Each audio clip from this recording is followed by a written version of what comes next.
everyone, it is now day 2 of living off £1 a day for 5 days. If you haven't seen yesterday's video, I will link that down below where I show you guys all the food I've picked up that I'm going to be eating over the next week. But today it is already, I think, almost 4 p.m. Yeah, it's 3:45. I have had breakfast already this morning. I had some peanut butter on toast.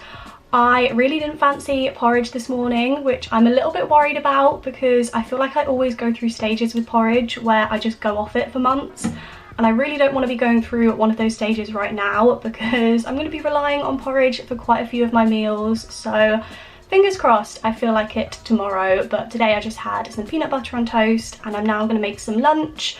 I have left it super late, just like I did yesterday. I don't know why I keep doing this because then I'm like really hungry and I can't function properly, which is why you guys are currently sat in my kitchen cupboard, because I tried filming it holding the camera and I'm so shaky because I'm so hungry that it just wasn't working. So I'm going to try and make some soup as quick as possible using the frozen veg, the butter beans, and also a couple of stock cubes.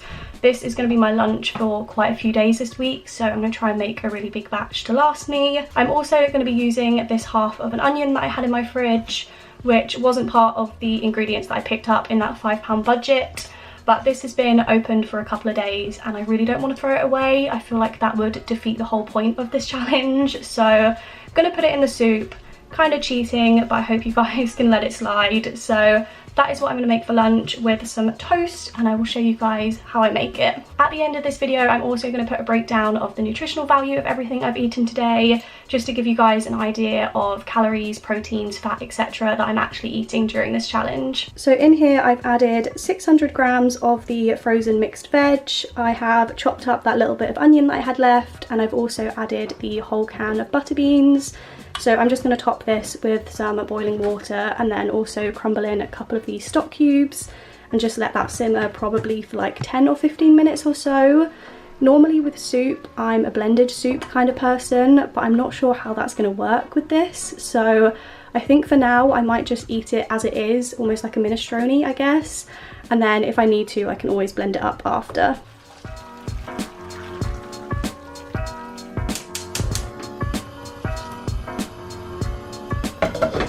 This has now been simmering for around 15 minutes or so, and I have changed my mind on the whole blending thing because I really can't bring myself to eat a soup that is this thin.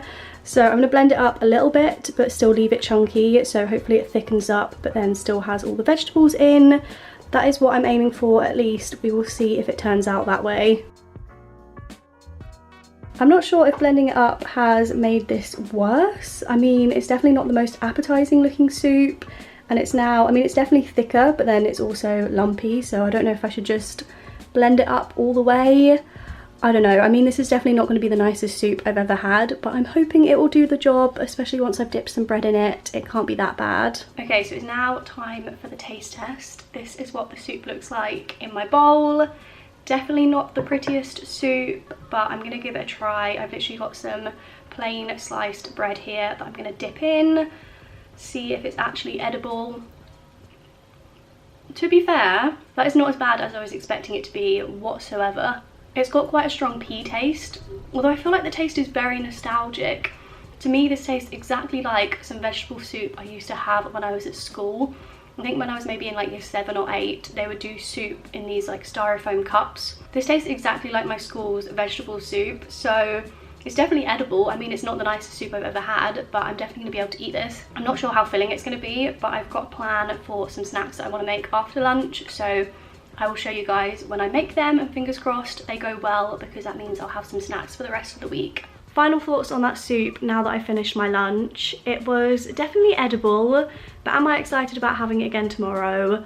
No, I feel like I'm already sick of it and I've literally had it once, so I think I'm gonna have to try and come up with some way I could spice it up a little bit because yeah, it definitely wasn't the most appetizing food, and especially if the weather's hot, I'm not gonna feel like eating soup, so maybe that wasn't the wisest idea.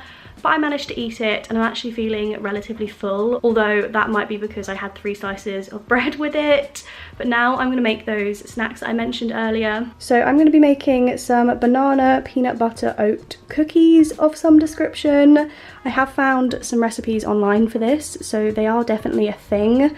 I don't think I'm going to follow a recipe. I think I'm just going to freestyle it and mash up the banana and basically just mix it with peanut butter and oats until it's like a decent consistency, and then I will bake them and fingers crossed they turn out okay. So I'll show you guys how I end up making these. I'm really hoping these taste good because I think if I have some sort of snack this week, it's definitely going to help. And the thought of like a nice warm cookie fresh out of the oven sounds so good right now.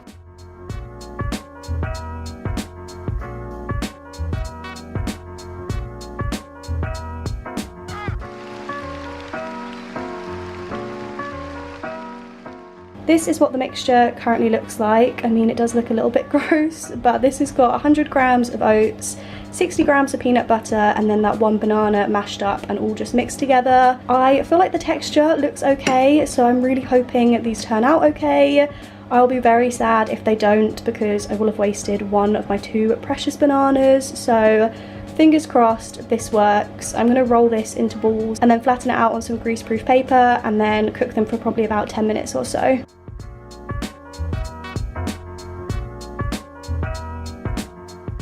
Cookies are now all rolled out and I actually think they look so good. If these taste good, then I can definitely see myself making them again because they're so easy and actually really healthy. It's literally just oats, banana and peanut butter, so I'm gonna put them in the oven and fingers crossed they turn out okay.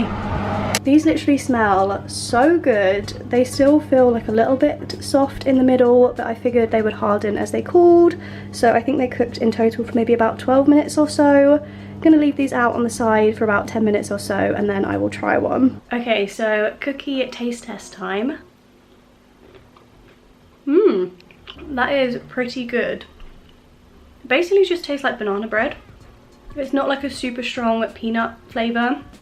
It's also not very sweet, which is obviously to be expected with no like sugar or anything in it. I think these dipped in some dark chocolate would be so good. But for like a little snack, I feel like this is definitely going to do the job. I actually measured out some milk this morning, which seems a little bit weird. But obviously I picked up that soy milk to have with my porridge, and then I obviously didn't have porridge this morning because I had toast. So I measured out 250 mils of the soy milk, just so I would have enough to last me the 4 days, and then I'm just going to drink this as milk. Honestly think this will go so good with the cookies because they are a lot drier and they need some sort of liquid to have with them. So I'm going to have a couple more of those cookies with this as my little afternoon snack, and then I will come back to show you guys my dinner. I definitely recommend this combo. So this is what my dinner looks like this evening. It is the same as yesterday with 100 grams of the Lidl spaghetti, some more of this bolognese sauce. I tried to use a little bit less than I did yesterday because I realised I was pretty generous with it and I need to try and make it last a few more days. And then I also added 100 grams of the frozen veg, which I feel like is killing the vibe slightly. I am really not a big fan of those vegetables, but I added it anyway for some health. I'm gonna end today's video here because I am done eating for the day. I feel very full and content. That pasta definitely wasn't the best meal. I think Lidl's pasta is not great. Like, I wouldn't recommend it. I recommend just going to Asda and getting their 20p one instead. I tried cooking it for less time today in case that's why it was stodgy yesterday, but it still was just like a weird texture, and I'm not a massive fan of those frozen veg, which I know I've already mentioned quite a few times. But yeah, I feel fine, I feel full, I'm not sick of the foods yet, so I will put the nutritional value of everything that I've eaten today on the screen now. I will say I don't think the vitamin data is very accurate because the frozen veg didn't have any vitamins in it, which I don't think can be right because I'm sure it would have things like vitamin A, so gonna ignore that section of things, but the breakdown of like protein, fats, carbohydrates, etc. should be pretty accurate. So yeah, that should show what I've eaten today. Thank you guys so much for watching and I'll see you tomorrow for day 3. Bye!